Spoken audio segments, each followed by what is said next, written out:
ലബനനിലെ ബൈറൂട്ടിലും ഗാസയിലും അതിശക്തമായ ആക്രമണം നടത്തി ഇസ്രായേൽ.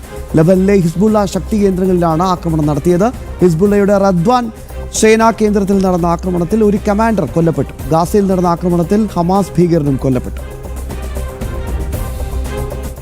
ഹിസ്ബുള്ളയുടെ റദ്വാൻ സേനാ താവളങ്ങൾക്ക് നേരെയാണ് ശക്തമായ ആക്രമണം നടത്തിയതെന്ന് ഇസ്രയേൽ പ്രധാനമന്ത്രി ബെഞ്ചമിൻ നെതന്യാഹു അറിയിച്ചു.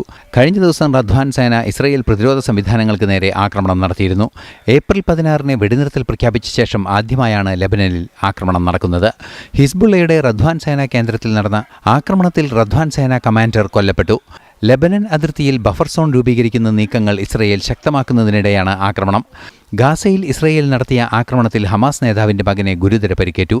ഗലീൽ അൽ ഹയ്യയുടെ മകൻ അസം അൽ ഹയ്യയ്ക്കാണ് പരിക്കേറ്റത്. 5 പേർ ആക്രമണത്തിൽ കൊല്ലപ്പെട്ടു. എന്നാൽ ആക്രമണം ഉണ്ടായതായി ഇസ്രയേൽ ഇതുവരെ സ്ഥിരീകരിച്ചിട്ടില്ല. തങ്ങൾ നിയന്ത്രിക്കുന്ന പോലീസിന്റെ സഹായത്തോടെ മേഖലയിൽ ശക്തമായ സ്വാധീനമുറപ്പിക്കാനുള്ള നീക്കങ്ങൾ തുടരുകയാണ് ഹമാസ് ഭീകരരെന്നും റിപ്പോർട്ടുകളുണ്ട്. ഇന്റർനാഷണൽ ഡെസ്ക്, ജനം.